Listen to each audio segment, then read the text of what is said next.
This morning's scripture lesson is taken from the book of Matthew, chapter 17, verses 1 through 7, and I'm reading from the translation from the Common English Bible. 6 days later, Jesus took Peter, James, and John, his brother, and brought them to the top of a very high mountain.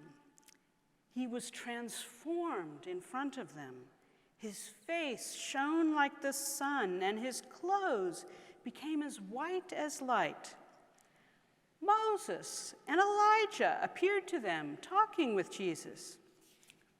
Peter reacted to all of this by saying to Jesus, "Lord, it's good that we're here. If you want, I'll make 3 shrines, one for you, one for Moses, and one for Elijah." While he was still speaking, look, a bright cloud overshadowed them.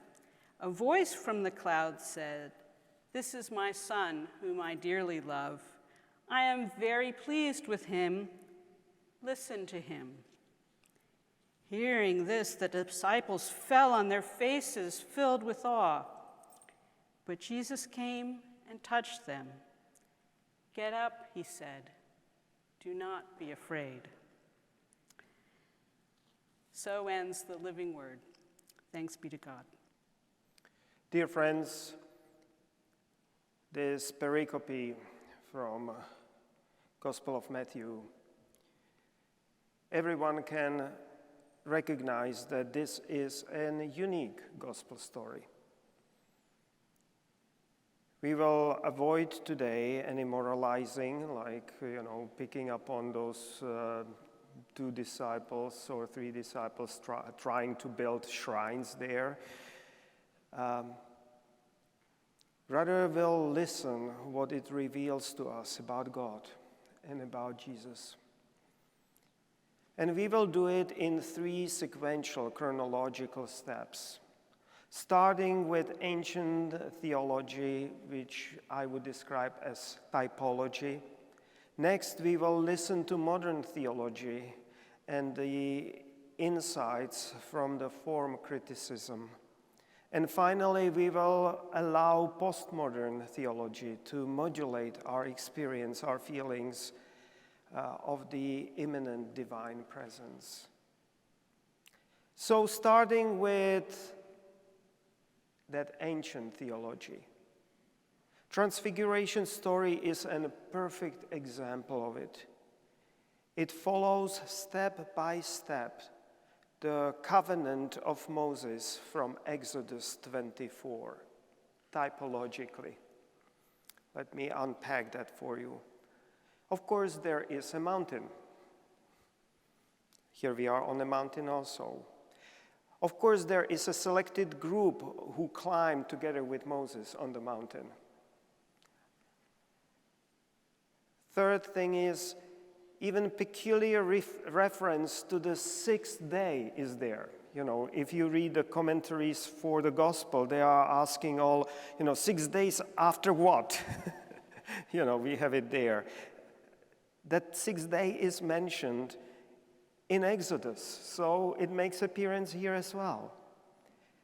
And there is that cloud, sure, and a voice from a cloud.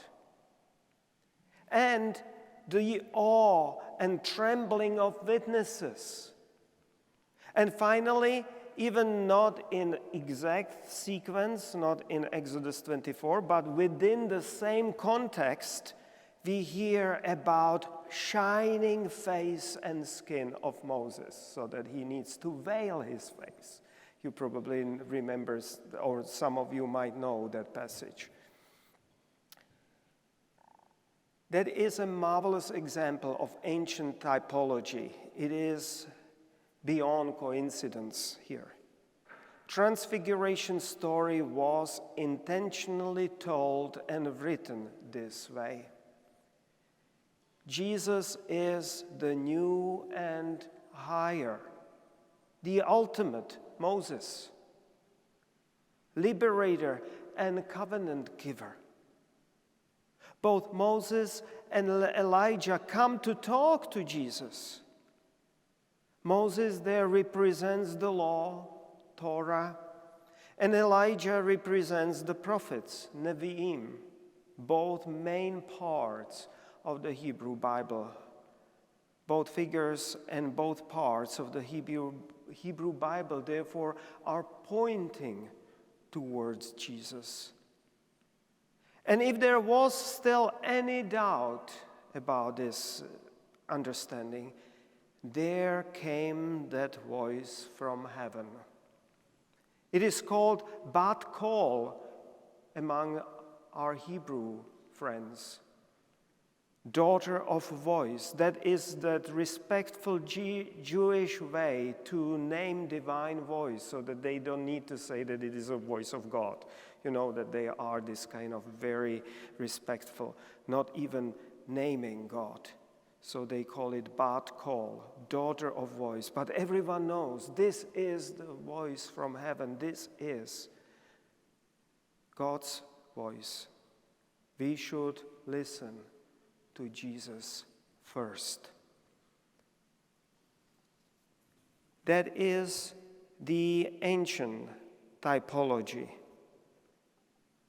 Jesus is the ultimate Moses, liberator and covenant giver, higher than Moses, and the law and prophets point to him.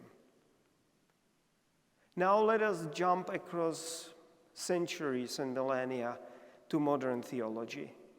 It was modern theology, and particularly Rudolf Bultmann, who recognized also striking similarities between Transfiguration story and appearances of the resurrected. Transfiguration story and appearances of Jesus after crucifixion, appearances of resurrected, have so much in common. And again, we can enumerate that at least in 7 points. The parallels of glorious luminosity is present at least in some of the stories of the resurrected, and it is present here. But also mountaintop location, at least in some of the stories, it is that they are at the mountaintops. There is a presence of the cloud, like in Acts when Jesus is taken to heaven. Terminology is there present as well. There appeared to them. They were revealed to them. Designation of a Son of God is present also in some of those. And conversation with or about Moses and prophets, marvelously present in that Jesus, unrecognized Jesus, preaching to disciples going to Emmaus. And also what is common is this sudden miraculous end, at least to some of those appearances of the resurrected, like in the case of Emmaus story. They recognized their eyes were open, their hearts were burning, but Jesus was gone. And they rushed back to Jerusalem to tell the story. And over here also, that whole appearance is suddenly gone. Transfiguration is actually the best, the fullest example among the resurrection appearances, when you think about it, because it combines all of them together. I gathered all these individual items from a number of those appearances. Here they are all together. These are so striking parallels that many modern theologians see the Transfiguration as a resurrection appearance projected backwards into the time of Jesus' ministry. That is the modern theology talking to us. Not only that Jesus is an ultimate Moses, but what really matters is his resurrection. Logically, his death and his resurrection. And finally, what I would call the postmodern experiential coda. I'm mindful of a comment someone recently made on our YouTube channel, criticizing preachers and pastors for just parroting what they learned in a seminary and from their books. And probably it was aimed at me as well. It was not that specifically aimed, but, well, what's wrong with that, was my question. Presbyterians always insisted that their ministers should know Greek and Hebrew and should have solid academic education.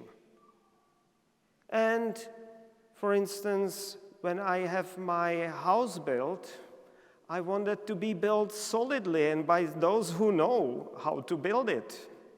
Or when I go to see a doctor, I also want him or her to be well-educated and current with the current procedures.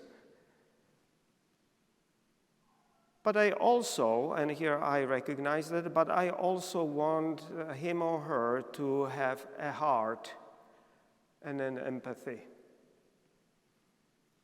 And in that respect, that criticism of parroting knowledge is valid. So let us take it postmodern, new agey, experiential way. I will start by pointing out that it is not a coincidence that these special encounters of Jesus on the mountain, resurrected on the mountain, but Moses, in the Hebrew Bible, Moses, Elijah, those both had special events, special appearances, special epiphanies, if you wish, happening to them on the mountains. You can almost say the higher mountain and the most strenuous hike to the top, the better. That is why in the Friday message I said that this story is taking us beyond boundaries of the Holy Land towards much higher alpine or even Himalayan peaks. It's of course exaggeration. We don't know what mountain it was, but as I shared during the children message, there might be experiences projected backwards also into this story. Their experiences with higher mountains that they can find in Galilee or in Syria or elsewhere. It is well documented that many mountaineers have encountered what is called the third man factor or third man syndrome. Ernst Shackleton described the experience of being accompanied by incorporeal companion watching after him and his man when they were trekking across South Georgia in a very strenuous situation. Some mountaineers described a real person handing them an ice axe or a kneaded carabine. It is always a calming, protecting, reassuring presence, encountered especially, but not only in the strenuous and difficult times, emotionally taxing. Different people have different names for that based on their religious background or lack of it. Most often it is called a guardian angel, but divine presence is also mentioned here and there. And I know that is one of the powerful reasons, this is one of the powerful reasons why people return to high mountains at the end of their breath or at the end of their rope, or both. Painfully aware of dangers, there are those mystical encounters with a transformative presence. Well, skeptics might point out to the physiology of brain, which is starved of oxygen, and they will be probably right. But there are many examples which did not happen in high altitude. Like Shackleton, when he was crossing South Georgia Island looking for a rescue, he was not higher than 4,000 to 5,000 feet above sea level. So that's not counting as, being starved of oxygen. But almost always, it happens at a time when we are at the end of our wits, at the end of our ropes. And so either in the thin air or in the midst of our daily troubles, there is this possibility, there is this promise of a calming, supporting, caring, reassuring, transformative presence, touching us and calming us like those disciples were touched and calmed. Don't be afraid. Those who experience it are lucky and will never forget. They say so. And those who have not yet are lucky also because they did not need that. And it must not be trivialized. The less is said about these encounters, the better. But for all of us, there is this Transfiguration story, preparing us for this possibility. The one larger than Moses, the ultimate liberator and covenant giver, is just behind you. The one who rose from death says, Egertete me phoibeisthe. I'll translate that. It is from Greek, but I wanted to say it in Greek because it makes sense, and I think that Susan on Zoom will definitely catch that, our Greek speaker, because egertete is translated here and in many, get up. No, that's not what it is, because egerein means to rise up. That's the same word used for resurrection. So rise up. Don't be afraid. That's the message for us.